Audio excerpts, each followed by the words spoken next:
Hancurnya rumah tanggaku karena suamiku tidak punya iman yang kuat. Assalamualaikum sahabat Bunda. Semoga Allah selalu memberikan kesehatan dan kebahagiaan untuk kita semua. Buat sahabat Bunda yang sudah subscribe, semoga rezekinya dilancarkan ya. Amin ya robbal alamin. Syukur alhamdulillah, ucapku riang.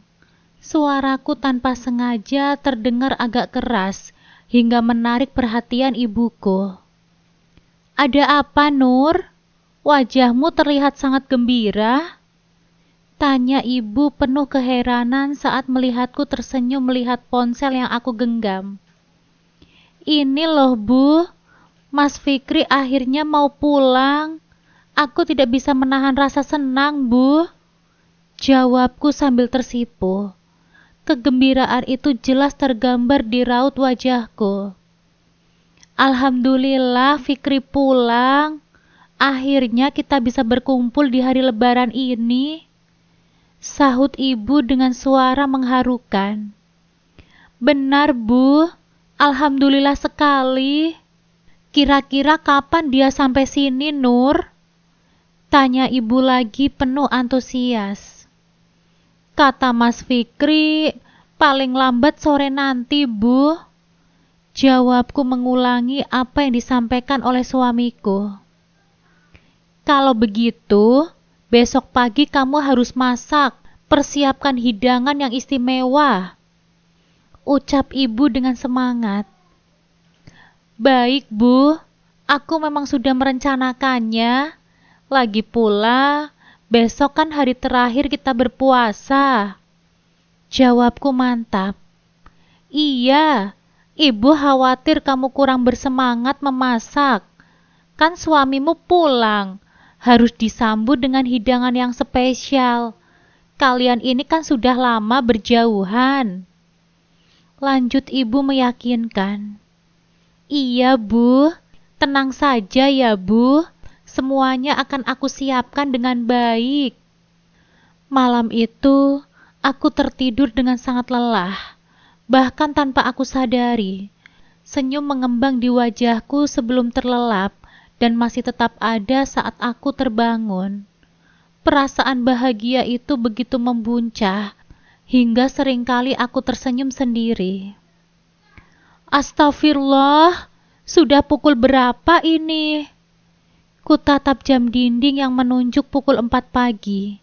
Segera kubangunkan ibu untuk menikmati santap sahur terakhir bersamanya. Semoga ibadah puasa kita sempurna sampai akhir, bisikku dalam hati.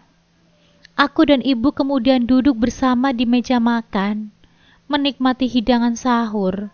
Usai makan, segera kurajut segala peralatan masak. Karena begitu sholat subuh selesai, aku ingin langsung mempersiapkan berbagai masakan. Meski hari ini masih pagi, semangatku sudah membara. Aku khawatir jika suamiku tiba siang nanti, aku masih sibuk di dapur. Tentu saja hal itu akan sangat merepotkan. Apalagi jika masakan belum selesai dan aroma bumbu masih melekat di dapur. Dengan bantuan ibu, ku olah berbagai menu istimewa. Ada rendang daging yang menggugah selera, opor ayam, dan sambal goreng kentang. Semua hidangan favorit keluarga saat Lebaran. Tahun ini aku benar-benar memasak dalam porsi yang lebih banyak. Berbeda dengan tahun yang lalu yang terasa sederhana. Memang suamiku harus bekerja di pulau yang jauh. Baru tahun ini dia memiliki kesempatan untuk pulang. Tahun sebelumnya, dia harus bertugas jaga pada hari raya, sehingga tidak mungkin dia bisa pulang. Betapa bahagianya hatiku saat ini suamiku bisa kembali. Akhirnya aku bisa bertemu lagi setelah sekian lama merindu. Usia pernikahanku dengan Mas Fikri baru 2 tahun. Baru 2 bulan menikah, dia memutuskan untuk merantau, berharap mendapatkan kehidupan yang lebih baik daripada kerjaan di sini. Dan benar saja, setelah Mas Fikri merantau, perekonomian keluarga kami mulai membaik. Uang yang dikirimkan oleh Mas Fikri sangat cukup, bahkan lebih. Aku juga bisa menabung, bahkan tabungan sekarang ini sudah mencapai puluhan juta. Rencananya, aku mau bilang sama Mas Fikri nanti untuk tidak usah merantau lagi, karena tabunganku sudah cukup untuk buka usaha di sini. Rencanaku mau buka toko kue. Kebetulan aku bisa membuat bermacam-macam kue. Keahlianku ini diwariskan dari ibu. Semoga saja Mas Fikri nanti mau. Alhamdulillah, setelah setengah hari berkutat di dapur, akhirnya semua masakan kami sudah matang. Alhamdulillah ya Bu, semuanya sudah selesai. Leganya, kataku. Aku benar-benar menikmati lega yang aku rasakan saat ini. Aku semangat sekali karena menyambut orang yang spesial. Ya sudah, kamu mandi dulu sana. Nanti suamimu sampai, kamu masih bau bawang, kata ibu. Aku pun tersenyum dan mengangguk. Aku mandi lalu memakai pakaian terbaikku. Kupoles wajahku dengan sedikit make up, perona pipi, lipstik, dan sedikit memoles alisku supaya terlihat tegas. Parfum yang wangi tidak lupa aku semprotkan ke seluruh badanku. Sepertinya aku sudah cantik dan wangi.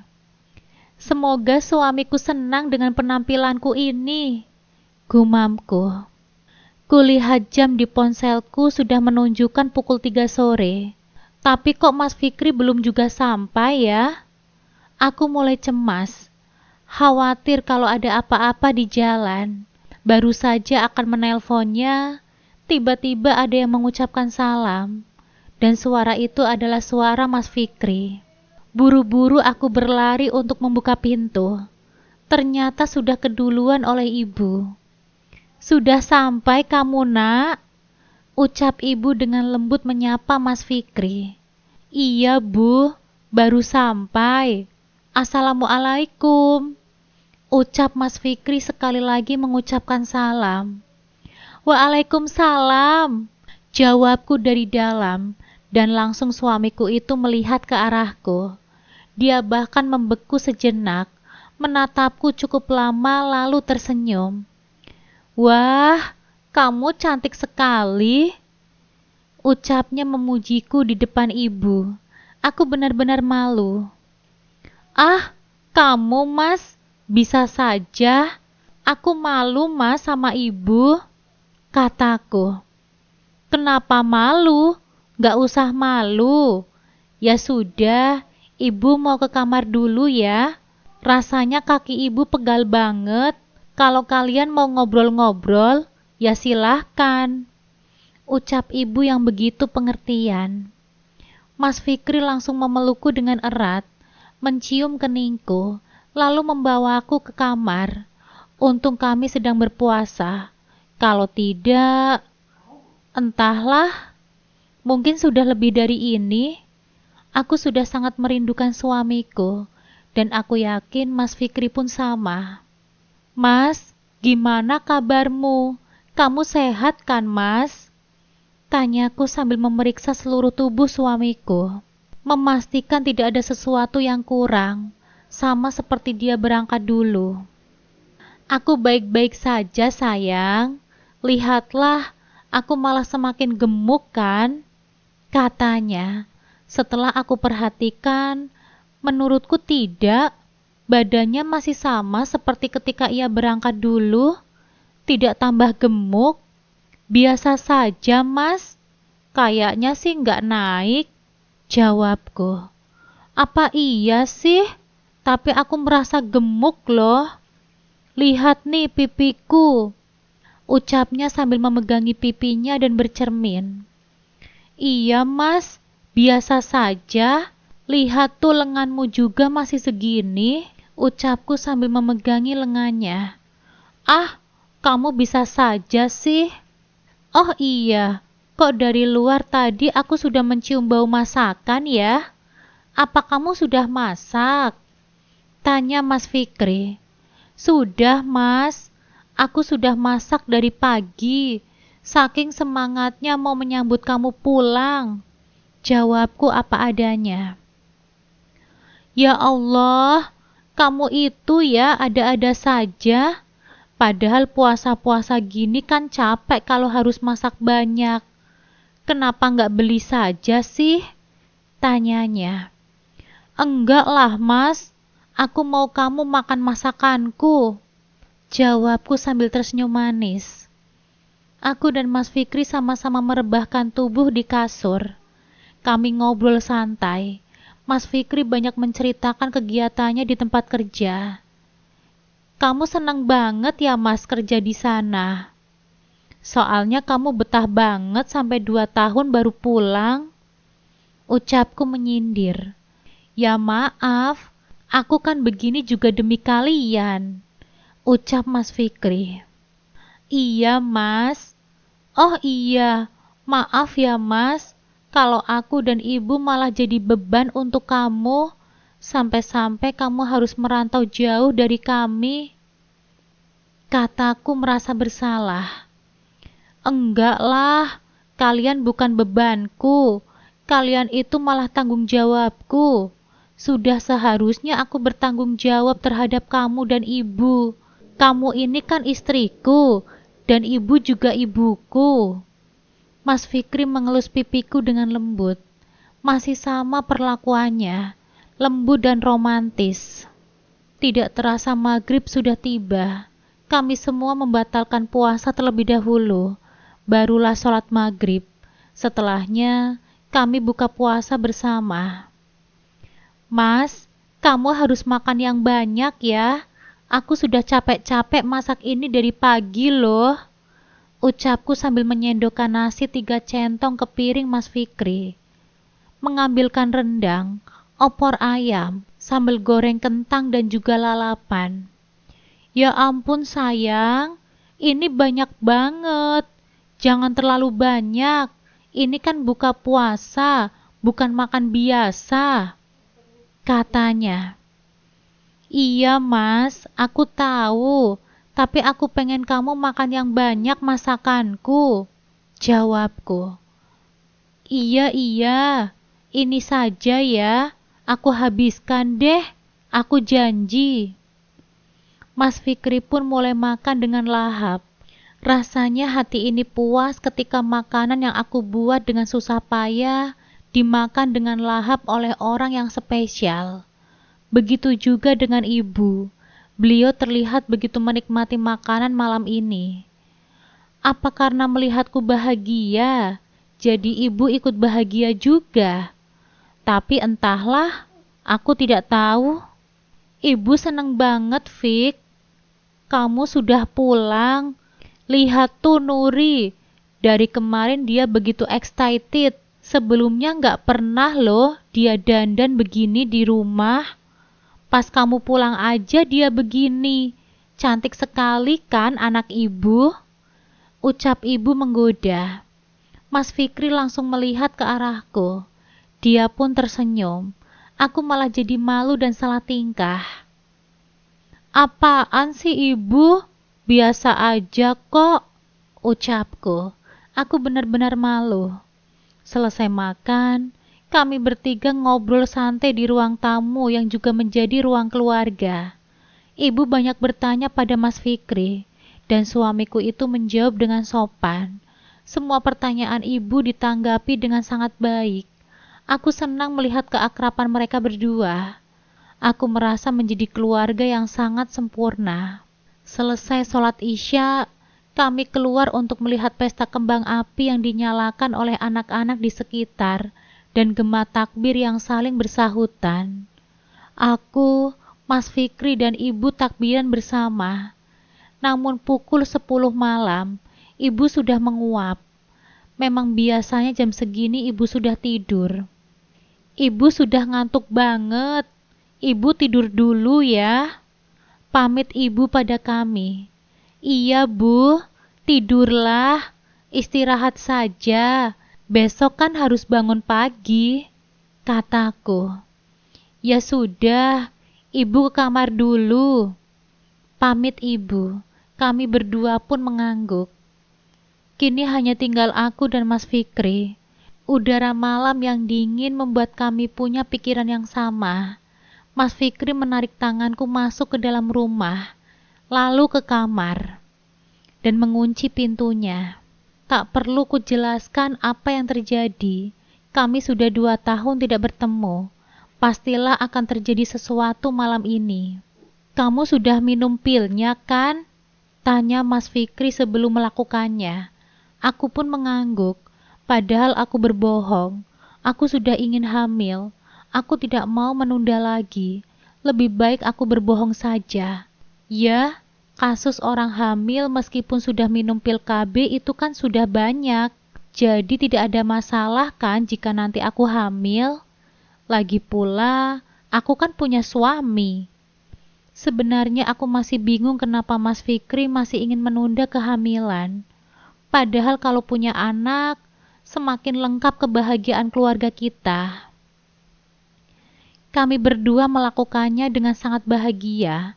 Ya, sudah bertahun-tahun, pasti rasanya akan berbeda. Sungguh sangat membahagiakan sekali. Setelah sekian lama menunggu, akhirnya aku merasakannya lagi. Pagi harinya, aku dan Mas Fikri bangun lebih awal daripada ibu. Ya nggak enak saja kalau sampai ibu tahu. Walaupun tidak ada masalah juga. Kami berdua sudah mandi, bahkan sudah sholat subuh. Sebentar lagi kami akan berangkat ke lapangan untuk melaksanakan sholat Idul Fitri. Ya, kalau di masjid tidak muat, maka dilaksanakanlah di lapangan. Rangkaian ibadah sholat Idul Fitri sudah selesai dilaksanakan. Kini tinggallah semua orang bersalam-salaman untuk saling memaafkan. Setelah selesai bersalaman, semua orang pulang ke rumah masing-masing. Begitu juga dengan keluargaku. Sesampainya di rumah, sebelum makan bersama, aku dan Mas Fikri bergantian sungkem ke ibu. Air mata mengalir deras. Tidak dapat aku bendung rasa haru ini.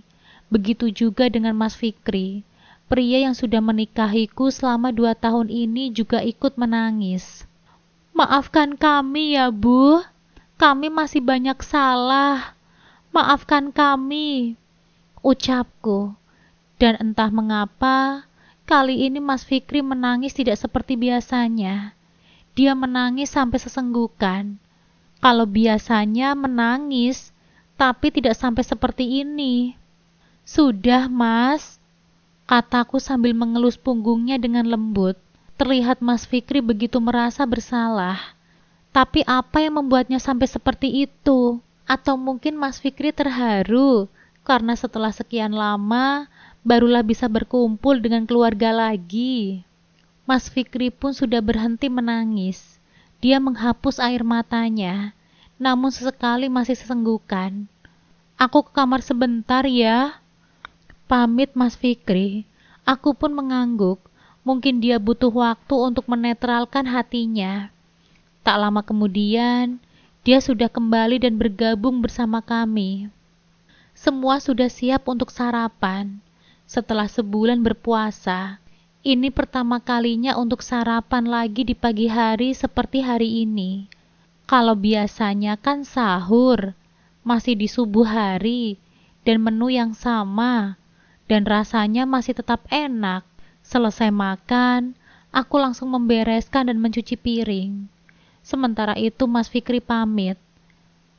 Mau istirahat di kamar dulu, katanya. Selesai cuci piring dan mengelap tangan, aku berniat untuk menyusul suamiku di dalam kamar. Penasaran, dari tadi dia belum keluar kamar. Sebenarnya dia sedang apa? Iya, kamu yang sabar. Aku pasti akan ceraikan dia. Tapi tolong beri aku waktu. Ini masih suasana lebaran. Terdengar dari luar, Mas Fikri sedang berbicara dengan seseorang. Aku mengintip dari celah pintu yang tidak tertutup dengan rapat. Apa maksudnya diceraikan? Apa Mas Fikri mau menceraikan aku? Aku pun panik. Jantungku berdegup kencang. Aku mencoba mencari tahu dengan menguping pembicaraan Mas Fikri dengan orang di telepon. Iya, Aku pasti akan menceraikan Nuri, tapi tolong beri aku waktu. Aku sangat terkejut sampai menutup mulutku. Aku gak menyangka. Apa salahku? Kenapa aku mau diceraikan oleh Mas Fikri? Tidak ada masalah di antara kami. Bahkan tadi malam kami sangat bahagia setelah melepas rindu. Sampai pagi ini pun kami baik-baik saja. Lalu kenapa suamiku ingin menceraikan aku? Karena tidak tahan, langsung aku dorong pintu itu, membuat Mas Fikri terkejut. Dia berbalik dan menatapku, lalu mematikan ponselnya. Kamu mau menceraikan aku, Mas? Salahku apa? Tanyaku dengan air mata yang sudah mengalir deras. Kamu? Iya, aku dengar semuanya, Mas. Sekarang jelaskan, kenapa kamu mau menceraikan aku? Apa salahku? Tanyaku dengan pilu. Iya, Nuri. Aku pulang memang untuk menceraikan kamu. Jawabnya dengan terbata-bata. Apa maksudmu, Mas? Kenapa kamu semalam membuatku bahagia? Tapi hari ini kamu bilang mau menceraikan aku. Apa maksudnya? Emosiku sudah tidak bisa lagi aku kendalikan. Aku berteriak, dan teriakanku mengundang perhatian ibu. Ada apa ini? Ada apa, Nuri? Kenapa kamu teriak-teriak? Dan tadi ibu dengar cerai. Apa? Cerai apa, Nuri? Ada apa? Tanya ibu dengan khawatir. Cepat katakan, Mas. Kalau memang kamu ingin menceraikan aku, katakan di depan ibu. Jangan kamu tutupi lagi. Katakan saja, tantangku. Baiklah, aku memang ingin menceraikanmu. Alasannya apa, Fik? Tanya ibu langsung menghayut. Apa salah anak ibu sampai kamu mau menceraikannya? Suara ibu terdengar serak. Sepertinya beliau sedang menahan sesak. Apa kamu sudah punya perempuan lain, Mas? Tanyaku. Pria itu pun mengangguk, pertanda bahwa apa yang aku tanyakan itu benar. Dia benar memiliki perempuan lain. Ternyata 2 tahun merantau bukan hanya untuk mencari uang, tetapi untuk mencari perempuan lain juga. Tidak, Nur. Tidak. Aku baru 3 bulan ini dekat sama dia. Jawab Mas Fikri. Apapun alasannya, tetap saja kamu salah. Kenapa kamu mendekati perempuan lain, sementara kamu punya aku di sini, Mas? Selama ini aku setia menjaga kehormatanku, menjaga harga diriku. Tapi apa yang aku dapatkan? Suamiku pulang bukan untuk kembali kepadaku, malah ingin mengakhiri pernikahan kita. Hatiku sakit, Mas. Ucapku. Dadaku sangat sesak, bahkan sampai aku pukul pelan, berharap sesak itu sedikit berkurang. Namun nyatanya sama saja, malahan semakin sesak. Maafkan aku, Nur. Aku memang salah. Aku hilaf, ucapnya. Hilaf?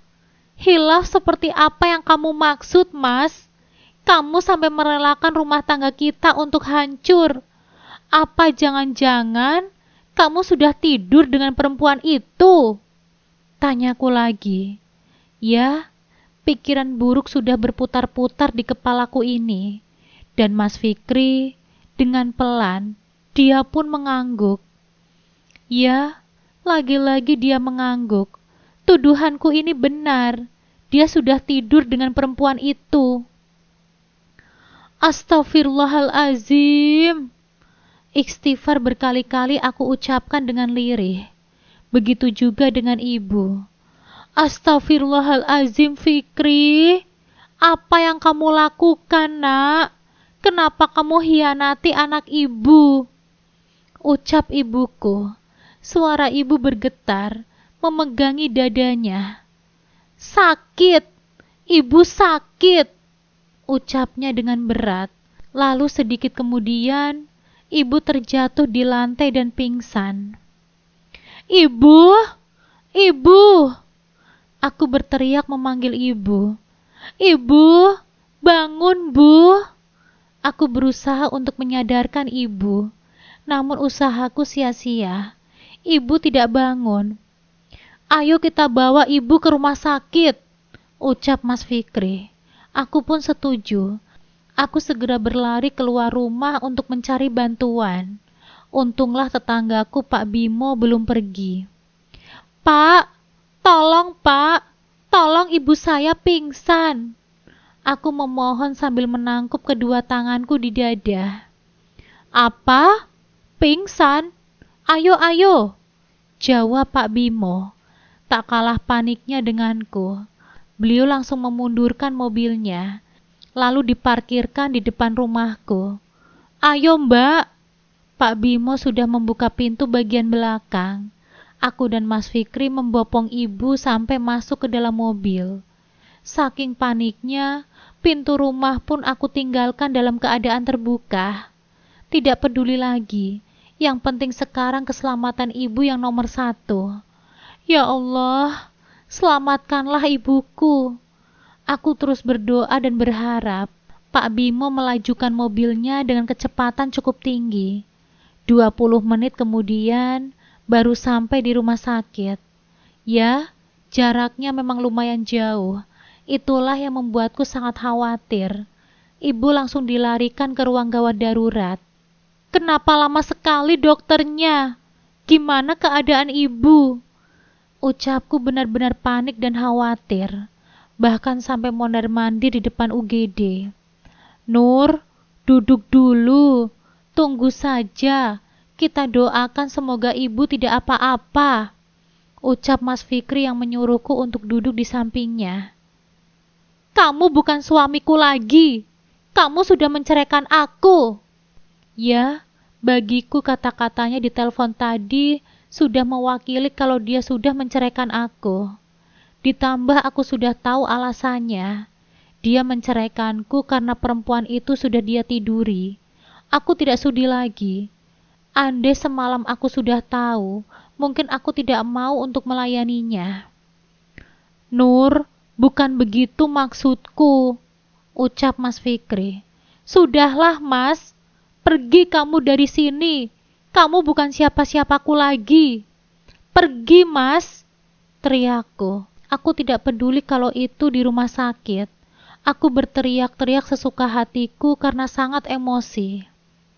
Sabar Mbak Nuri, sabar.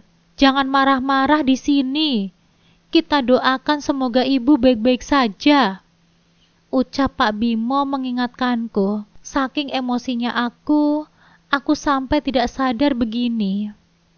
Setelah menunggu cukup lama, akhirnya dokter yang menangani ibu pun keluar. Namun raut wajah dokter itu terlihat sedih. Perasaanku semakin tidak karuan. Dokter, gimana keadaan ibu saya, Dok? Ibu baik-baik saja kan, Dok? Tanyaku dengan sangat khawatir. Mohon maaf, Bu. Kami sudah berusaha semaksimal mungkin. Namun ibu Anda sudah meninggal dunia. Itu terjadi karena beliau terkena serangan jantung. Ditambah ada pembuluh darah yang pecah. Mungkin ini efek terjatuh karena beliau pingsan tadi. Penjelasan dari dokter membuat duniaku seakan runtuh.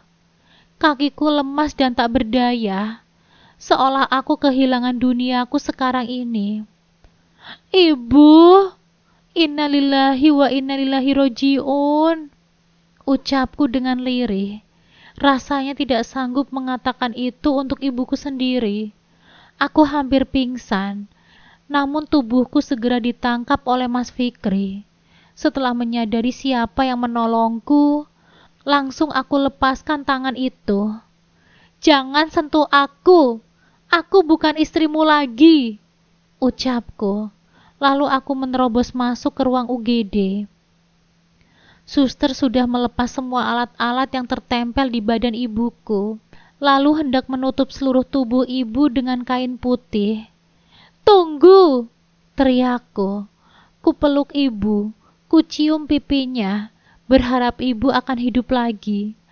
Bu, bangun bu, ucapku. Air mataku terus mengalir. Beberapa suster yang melihat keadaanku berusaha untuk menenangkanku. Yang sabar ya bu, kita doakan semoga beliau husnul khotimah. Jenazah ibu langsung dibawa pulang. Hari itu juga akan langsung dimakamkan. Aku tidak menyangka hari raya tahun ini yang seharusnya menjadi hari raya yang paling bahagia karena kami semua sudah berkumpul, malah berubah menjadi duka. Kalau tahu seperti ini, lebih baik kamu tidak usah pulang dan langsung saja ceraikan aku saat kamu masih di sana, Mas. Itu mungkin akan lebih baik. Aku bisa berbohong kepada ibu kalau kamu masih merantau, walau sebenarnya kamu bukan suamiku lagi. Ucapku dalam hati untuk Mas Fikri. Seandainya seperti itu, namun semuanya sudah terlambat. Semua sudah terjadi, dan ibu sudah pergi untuk selamanya. Para tetangga yang datang melayat untuk mendoakan kepergian ibu, semuanya sudah pulang. Pasti mereka punya kesibukan karena memang hari ini hari raya pertama. Kamu ngapain masih di sini? Pergi kamu! Usirku pada Mas Fikri, karena pria itu ternyata masih ada di rumahku. Aku tidak sudi untuk melihat wajahnya. Pergi, Mas! Aku sudah tidak sudi untuk melihat kamu di sini. Teriakku lagi. Aku tidak akan pergi. Aku akan temani kamu sampai keadaanmu membaik, Nuri. Jawabnya. Aku sudah baik-baik saja. Aku tidak apa-apa. Jawabku tegas. Tidak, aku tidak akan pergi.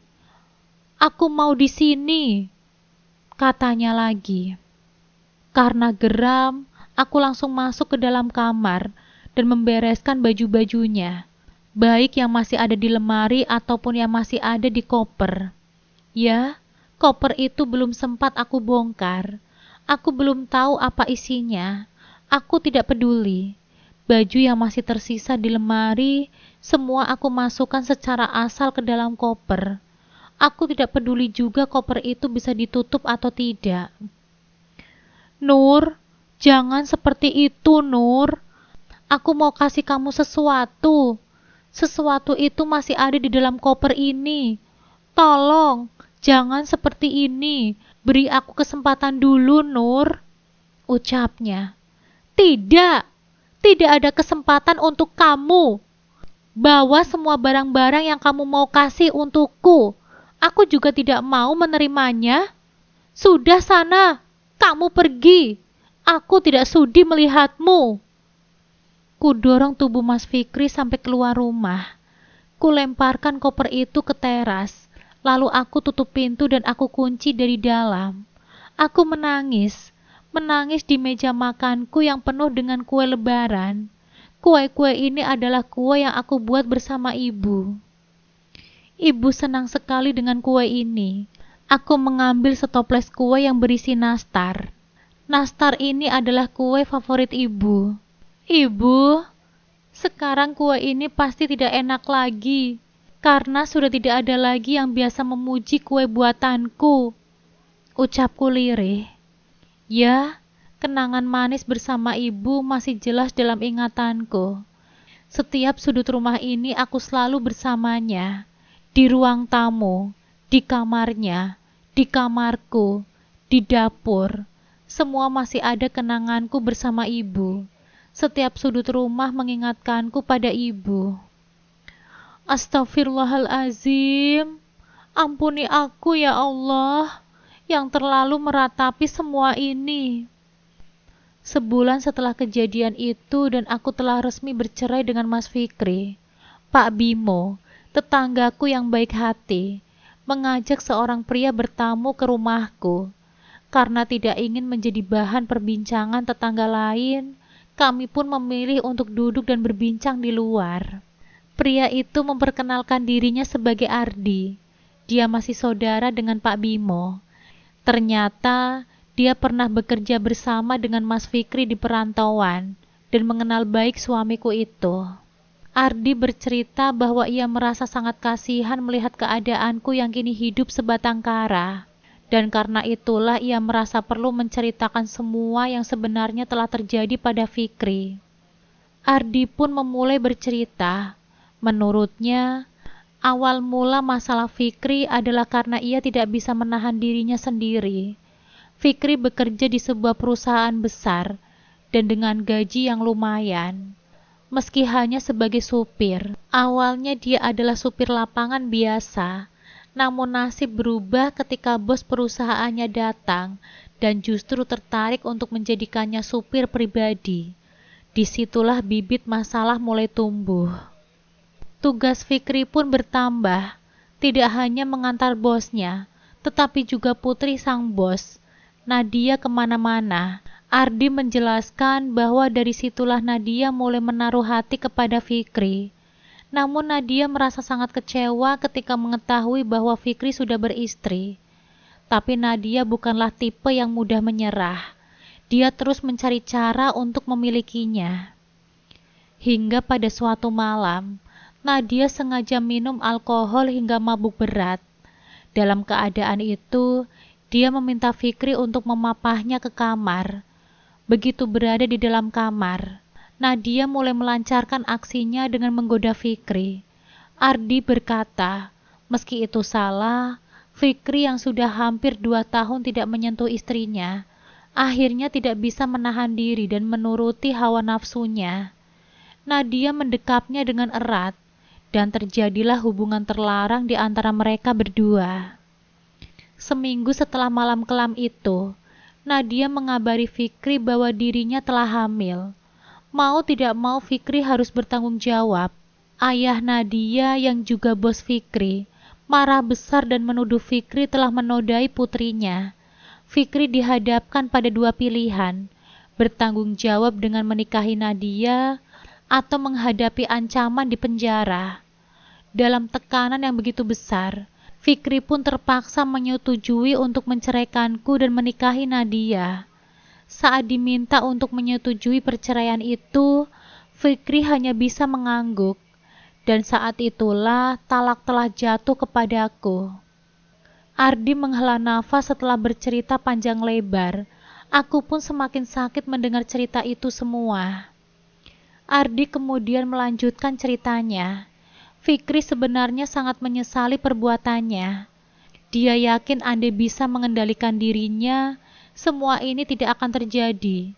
Namun segalanya sudah terlambat. Rumah tangga denganku telah hancur. Setelah perbincangan malam itu, meskipun hatiku merasa lega karena sudah mengetahui semuanya, namun rasa sakit yang dibuat oleh Mas Fikri masih begitu terasa. Hari-hari yang aku tempuh terasa begitu berat. Setelah kepergian ibu, beban hidup ini terasa semakin menggantung di pundakku. Andaikan ibu masih ada, pasti ada pelukan hangat yang menguatkanku saat air mata ini tidak kuasa aku tahan. Tapi kini, aku hanya bisa memeluk tubuhku sendiri, berusaha membangkitkan semangat untuk bertahan menghadapi ujian hidup yang terasa begitu menyiksa. Waktu terus berjalan, dan aku memutuskan untuk memulai lembaran baru dengan berjualan kue, baik kue basah maupun kering. Aku menerima pesanan dari pelanggan. Ya, saat ini aku harus belajar sepenuhnya mandiri, karena tidak ada lagi suami yang menafkahiku. Dalam kesibukanku yang menyita waktu, aku tidak menyadari bahwa sudah 2 bulan tamu bulananku tidak datang. Aku baru teringat saat kram perut yang tidak biasa mulai menggangguku. Kenapa perutku sakit ya? Apa ini pertanda aku mau datang bulan? Oh iya, aku memang sudah lama tidak haid. Mungkin ini memang sudah waktunya. Pikirku saat itu. Aku mencoba mengabaikan rasa sakit yang mengganggu dan melanjutkan pesanan kue yang justru semakin banyak. Hari itu, ada 2 pesanan kue ulang tahun, termasuk rainbow cake yang proses pembuatannya cukup rumit dan memakan waktu yang banyak. Aku memaksakan diri untuk menyelesaikan semuanya, meski rasa sakit di perutku semakin menjadi-jadi. Sore harinya, akhirnya kue-kue itu pun selesai. Tinggal menghias dan menancapkan tulisan Happy Birthday. Alhamdulillah, akhirnya selesai juga. Batinku terasa lega. Dengan susah payah aku menduduki kursi di meja makan, sambil terus memegangi perutku yang terasa melilit. Astagfirullah, kenapa sakitnya tidak kunjung hilang? Gumamku dalam hati. Tiba-tiba terdengar salam dari luar rumah. Masuk saja, Mbak. Waalaikumsalam. Jawabku sekuat tenaga, berharap suaraku terdengar. Loh, Mbak Nuri, kenapa wajahmu nampak kesakitan? Tanya seorang perempuan yang ternyata adalah pelangganku yang datang untuk mengambil pesanan. Perut saya sakit sekali, Mbak. Tapi pesanan Mbak sudah selesai kok, kataku sambil menyodorkan kue yang masih dalam kotaknya. Oh, begitu. Apa Mbak butuh pertolongan? Perlu saya antar ke rumah sakit? Tanyanya dengan wajah penuh prihatin. Kayaknya iya, Mbak. Tapi apa tidak merepotkan? Tanyaku seraya merasa sungkan. Tidak sama sekali, Mbak. Kebetulan saya bawa mobil. Perempuan itu lalu meminta anaknya yang ikut untuk membawakan kue itu ke dalam mobil, sementara ia membantuku berjalan. Maaf ya, Mbak, saya tidak bisa menunggu Mbak. Saya harus segera pulang karena acara anak saya sebentar lagi akan dimulai. Ujarnya pamit, meski terlihat agak ragu meninggalkanku sendirian. Iya, Mbak. Tidak apa-apa, saya mengerti kok. Sekali lagi terima kasih banyak ya Mbak. Mbak sudah menolong saya. Ucapku sambil masih memegangi perutku yang tidak kunjung reda sakitnya. Sama-sama Mbak Nuri, balasnya sebelum akhirnya pergi. Di rumah sakit, setelah diperiksa dan diberikan obat, rasa sakit pun berangsur mereda. Dokter, saya sebenarnya kenapa? Kok perut saya sakit sekali? Tanyaku penasaran. Ibu tidak apa-apa. Ibu sedang hamil. Usia kandungan ibu sudah menginjak 8 minggu. Jawab dokter dengan ramah. Aku terdiam, terpana. Apa? Aku hamil. Aku segera mengingat-ingat kapan terakhir kali aku berhubungan. Ya, memang benar, di malam ketika Mas Fikri pulang.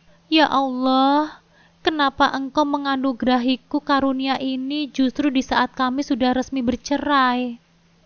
Lirihku dalam hati. Nanti saya berikan vitamin ya Bu, untuk menguatkan kandungan dan agar ibu tidak lemas. Ujar dokter. Aku hanya bisa mengangguk pelan. Di balik rasa terkejut, ada secercah kebahagiaan karena akan ada seorang anak yang menemani hari-hari kesepianku. Namun bayangan itu dibayangi kesedihan, karena anak ini tidak akan memiliki ayah seperti anak lainnya. Perlukah aku beritahu Mas Fikri? Ah, tidak usah. Dia sudah memiliki kehidupan baru dengan istrinya. Aku pasti bisa menjalani ini sendiri, membesarkan anakku tanpa bantuannya. Tekadku dalam hati. Ya, aku memutuskan untuk menyembunyikan kehamilanku ini dari Mas Fikri. Aku akan membesarkan anak ini seorang diri, tanpa membutuhkan pertolongan darinya. Sementara itu, Ardi masih sering memberiku kabar tentang kehidupan Fikri di perantauan. Menurutnya, meski kandungan Nadia dan kandunganku sama-sama semakin membesar, ternyata kehidupan rumah tangga mereka jauh dari kata bahagia. Ardi bercerita, Nadia rupanya mengira bahwa setelah berhasil menikah dengan Mas Fikri, kehidupannya akan berjalan sempurna. Namun kenyataannya, dia keliru. Dari pengamatan Ardi, di lubuk hati yang paling dalam, Mas Fikri ternyata masih menyimpan cinta untukku. Bahkan setelah berbulan-bulan menikah, Mas Fikri tidak kunjung bisa membuka hatinya untuk Nadia. Kekecewaan ini membuat Nadia mengalami stres. Alih-alih menjaga kandungannya dengan baik, dia justru kembali pada kebiasaan buruknya. Ardi melanjutkan, setelah pernikahan itu, Fikri memang dinaikkan jabatannya oleh ayah Nadia dari supir menjadi manajer. Bahkan disebutkan bahwa jika Fikri menunjukkan kemampuan yang baik, dia berpeluang menjadi direktur utama. Kesibukan Fikri yang semakin mengikat inilah justru memicu masalah baru dalam rumah tangga mereka. Fikri hampir tidak memiliki waktu untuk Nadia, dan hal ini memicu pertengkaran sehari-hari antara mereka. Nadia yang merasa diperlakukan sedemikian, akhirnya mencari pelampiasan dengan kembali mengonsumsi alkohol dan rokok. Beberapa bulan kemudian, Ardi kembali memberiku kabar tentang Nadia. Katanya Nadia telah melahirkan padahal usia kandungannya baru menginjak 8 bulan. Karena kelahiran prematur itu, ditambah dengan kebiasaan buruk Nadia selama hamil, bayinya terlahir dalam kondisi yang tidak sempurna. Mendengar kabar itu, hatiku serasa dicampur aduk perasaan. Di satu sisi, ada rasa iba yang dalam membayangkan seorang bayi yang harus menanggung akibat dari kesalahan orang tuanya. Bayi kecil itu yang sama sekali tidak bersalah, harus membawa konsekuensi seumur hidupnya karena kelalaian ibunya. Tapi di sisi lain, aku juga merasakan betapa kejamnya takdir. Anakku yang masih di dalam kandungan, dan bayi Nadia yang baru saja lahir. Keduanya adalah korban dari satu rantai kesalahan yang sama. Aku tidak bisa membayangkan bagaimana Fikri menghadapi semua ini. Harus menerima kenyataan bahwa anaknya lahir cacat karena ulah istrinya sendiri. Sambil membelai perutku yang semakin membesar, aku berkata dalam hati, "Anakku, kamu akan tumbuh menjadi anak yang sehat dan kuat. Ibu berjanji akan melindungimu dari segala penderitaan." Kabar tentang bayi Nadia itu justru menguatkan tekadku untuk menjaga kandunganku dengan sebaik-baiknya. Dan setelah lebih dari 1 bulan sejak kelahiran anak Fikri dan Nadia, akhirnya aku pun menjalani persalinan. Aku melahirkan secara normal di usia kandunganku yang tepat 9 bulan 10 hari. Meski ini adalah anak pertamaku yang katanya prosesnya akan sulit, ternyata tidak berlaku bagiku. Memang terasa sakit, tapi semuanya berjalan lancar. Kontraksi yang aku rasakan tidak berlangsung lama, dan tidak lama kemudian, anakku lahir ke dunia. Benarlah kiranya, Allah Maha Adil.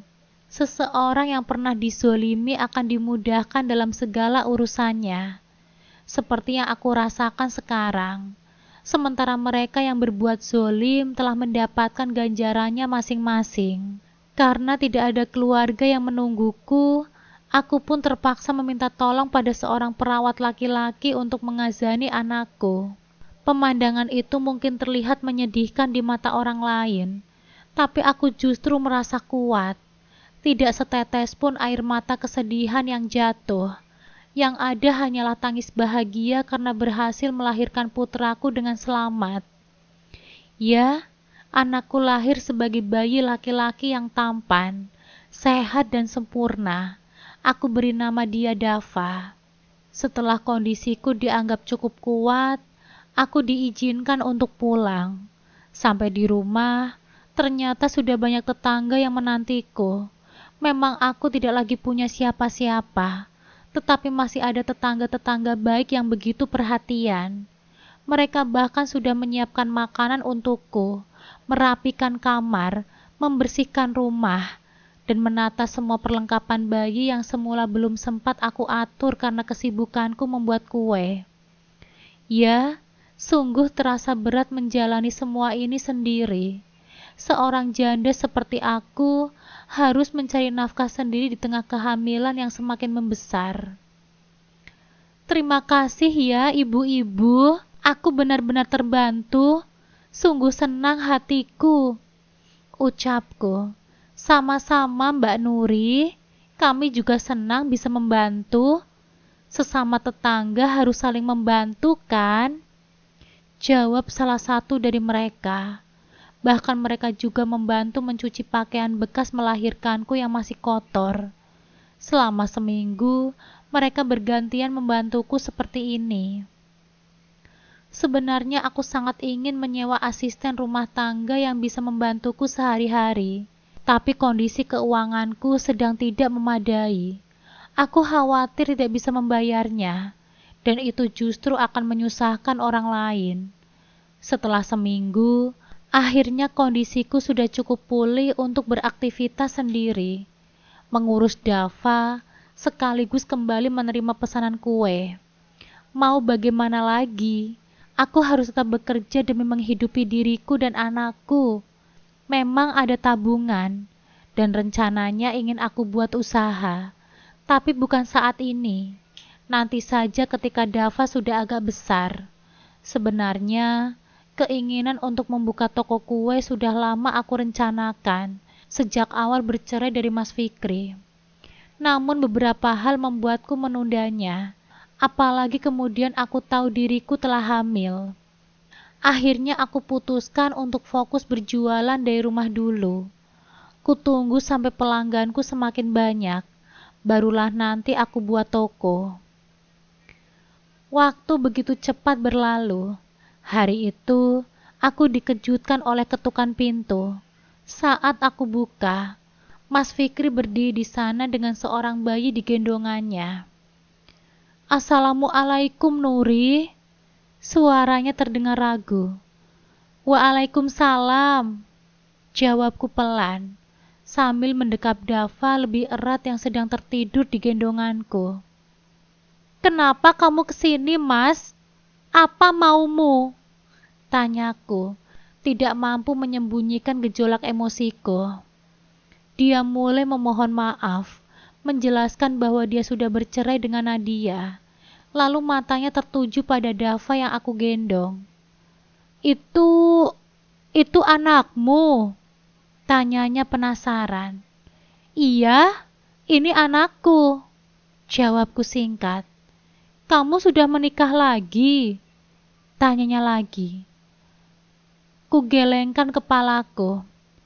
"Lalu ini anak siapa? Kamu mengadopsinya?"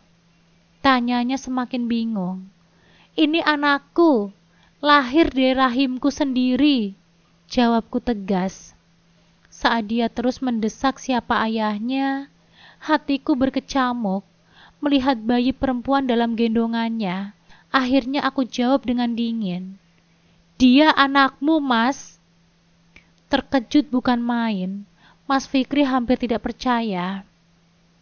Aku ceritakan bahwa malam itu aku berbohong tentang pil KB, dan Dava adalah hasil dari malam itu. Ku jelaskan bahwa aku sengaja memberitahunya karena takut di masa depan terjadi hal yang tidak diinginkan antara kedua anak ini. Mas Fikri pun memohon maaf, meminta kesempatan untuk bertanggung jawab. Dengan berat hati, aku perbolehkan dia untuk masuk dan duduk.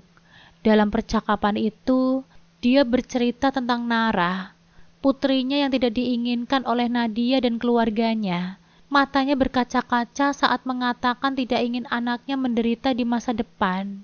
"Lalu apa maumu datang ke sini, Mas?" tanyaku lagi. "Aku ingin kita kembali lagi, Nur. Kita punya Dava. Apa kamu tega memisahkan anak dari ayahnya?" pinta Mas Fikri. Dia juga memohon agar aku rawat Nara yang tidak bersalah. Hatiku tersentak melihat gadis kecil dalam gendongannya. Wajahnya cantik, meski aku lihat kakinya tidak sempurna. "Berilah aku waktu untuk berpikir. Nara boleh tinggal di sini, tapi kamu harus cari tempat tinggal sendiri. Kamu bukan suamiku lagi, Mas," kataku dengan tegas. Sejak hari itu, hidupku berubah. Selain mengurus Dava, kini aku juga merawat Nara. Aku tidak tega melihat Nara yang sejak lahir tidak pernah mendapatkan ASI. sehingga aku putuskan untuk menyusuinya. Ajaibnya, gadis kecil itu menjadi lebih tenang dan tidur lebih nyenyak. Setelah sebulan merawat Nara, aku putuskan untuk meminta pendapat tetangga dan orang tua yang aku percaya. Mereka menyarankanku untuk rujuk dengan Mas Fikri, asalkan membuat perjanjian pranikah. Salah satu tetangga bijak berkata, "Buatlah perjanjian bahwa jika dia mengkhianati lagi, dia tidak boleh bertemu dengan anak-anaknya." Aku pun merenungkan saran itu. Dalam hatiku yang paling dalam, aku tahu masih ada cinta untuk Mas Fikri. Apalagi setiap kali melihat Dava yang semakin mirip dengan ayahnya. Ikatan batin mereka pun begitu kuat. Mas Fikri bahkan bisa merasakan ketika Dava sedang tidak enak badan. Suatu hari, saat Mas Fikri sedang sibuk mengganti popok kedua anaknya, kuputuskan untuk berbicara. "Mas, aku mau ngomong." "Iya, Nuri, ngomong saja," jawabnya sambil tetap fokus pada anak-anak. "Aku mau rujuk denganmu, Mas." Wajahnya langsung berubah, tersenyum bahagia. "Benarkah itu, Nuri?" Tanyanya tak percaya. Kuanggukan kepala dengan yakin. Akhirnya kami menikah untuk kedua kalinya. Kebahagiaan itu terasa seperti awal kami menikah dulu, tapi kini dengan dua malaikat kecil yang melengkapi kebahagiaan kami. Kami mulai membangun toko kue impianku, bekerja sama merawat anak-anak sambil mengelola usaha. Meski kadang bayangan masa lalu masih menghantuiku, tapi aku berusaha keras untuk melupakannya. Yang terpenting sekarang, aku akan memberikan kasih sayang yang sama kepada Dava dan Nara. Nara mungkin tidak lahir dari rahimku, tapi dia telah menjadi bagian yang tak terpisahkan dari hidupku. Beberapa waktu setelah Mas Fikri menetap kembali bersamaku, dia bercerita tentang apa yang telah terjadi pada Nadia. Mendengar kisah itu, hatiku campur aduk antara rasa iba dan kepedihan yang tidak bisa aku sangkal. Katanya setelah ditinggal oleh Mas Fikri, keadaan Nadia semakin memburuk. Awalnya dia terlihat baik-baik saja, masih pergi ke klub malam, minum minuman keras, dan melakukan hal-hal yang tidak bermanfaat lainnya. Papanya membiarkan saja, mungkin mengira ini cara putrinya meluapkan kesedihan. Tapi ternyata yang terjadi justru sebaliknya. Nadia semakin tidak terkendali. Emosinya meledak-ledak tanpa alasan yang jelas. Pernah suatu kali, saat sedang makan, tiba-tiba dia melempar piring hingga pecah berantakan. Lalu dia masuk ke dalam kamar sambil menangis histeris. Kondisinya semakin parah sampai harus dibawa ke psikiater. Tapi itu pun tidak banyak membantu. Di luar rumah, dia sering membuat masalah, marah-marah pada orang yang hanya sekedar meliriknya. Dia merasa semua orang menghinanya. Papanya yang lebih mementingkan gengsi, akhirnya memutuskan untuk mengurung Nadia di rumah. Menurut Mas Fikri, itu justru memperburuk keadaannya. Nadia semakin menjadi-jadi, berteriak-teriak, melempar barang-barang, dan mengamuk di kamarnya setiap hari. "Apa ayahnya tidak membawanya ke rumah sakit jiwa?" tanyaku waktu itu. Mas Fikri hanya menggeleng. "Papanya malu, Nur. Gengsi keluarganya lebih penting daripada kesembuhan Nadia." Dalam hati aku merasa sedih mendengarnya. Menurut Mas Fikri, sebenarnya semua ini bermula dari cara didik papanya yang terlalu mengekang. Nadia dilarang bergaul dengan pria manapun, dipaksa untuk hanya dekat dengan orang-orang yang setara secara status.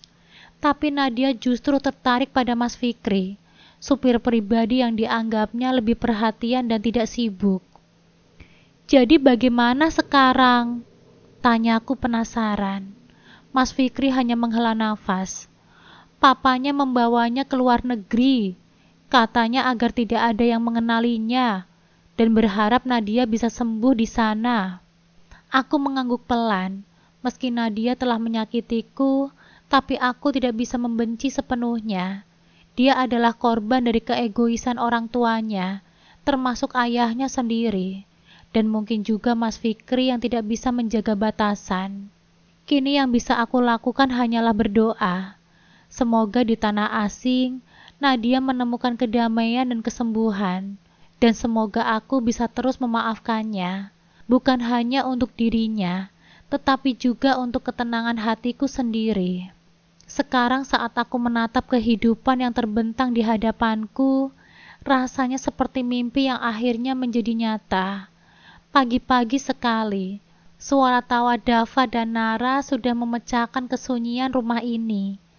Dava dengan energinya yang tidak pernah habis, selalu berhasil membuat adiknya tertawa dengan tingkah lucunya. Mas Fikri yang dulu hampir saja hilang dari kehidupanku, kini hadir sebagai suami dan ayah yang sepenuh hati. Setiap pagi sebelum berangkat ke toko kue kami, dia selalu menyempatkan membantu memandikan dan menyuapi anak-anak. Melihatnya dengan sabar mendorong kursi roda Nara sambil mengajari Dava berhitung. Hatiku selalu tersentuh. Dia telah membuktikan perubahan yang tulus. Toko kue berkah keluarga, yang dulu hanya impian, kini telah menjadi kenyataan. Bersama Mas Fikri, kami mengelolanya dengan penuh cinta. Pelanggan setia kami semakin banyak, dan yang paling membahagiakan, mereka semua tahu cerita di balik keluarga kecil kami. Banyak yang bilang kue-kue kami terasa lebih hangat, karena diracik dengan cinta dan perjuangan. Nara meski harus menggunakan kursi roda, tidak pernah kehilangan semangat. Setiap hari dia menunjukkan perkembangan yang membuat kami terharu. Senyumannya yang manis mampu menerangi hari-hari tersulit kami. Aku bersyukur bisa memberikannya ASI sejak dia tinggal bersama kami. Seolah-olah takdir memang menghendaki aku menjadi ibunya yang sejati. Dava tumbuh menjadi kakak yang protektif. Di usianya yang masih balita, dia sudah paham harus berhati-hati saat bermain dengan Nara. Ikatan mereka begitu spesial, seolah mereka memang terlahir untuk saling melengkapi. Malam ini, sambil menikmati teh hangat di teras rumah, Mas Fikri menggenggam tanganku. "Terima kasih, Nuri. Kamu sudah memberikan aku kesempatan kedua," bisiknya. Aku hanya tersenyum, menatap anak-anak yang sedang asik bermain di halaman. Ya, mungkin hidup kami tidak sempurna. Masih ada luka lama yang kadang mengganggu. Masih ada hari-hari sulit mengurus kedua anak kecil sambil mengelola usaha. Tapi setiap kali melihat Nara tertidur pulas dengan wajah tenang, atau mendengar Dava memanggil mama dengan riang, kebahagiaan kami mungkin tidak seperti dalam dongeng-dongeng. Ia datang dengan bekas luka dan pelajaran pahit. Tapi justru itulah yang membuatnya begitu berharga. Kami belajar memaafkan, belajar mempercayai lagi, dan yang paling penting, belajar bahwa keluarga bukan tentang kesempurnaan, tetapi tentang saling melengkapi. Dan seperti yang selalu aku katakan kepada anak-anakku sebelum mereka tidur, cinta sejati itu seperti kue, perlu bahan yang tepat, kesabaran dalam mengaduk, dan waktu yang pas untuk matang. Hari ini setelah melalui semua pahit manis kehidupan, akhirnya aku bisa berkata, kebahagiaan kami telah matang sempurna. Tamat.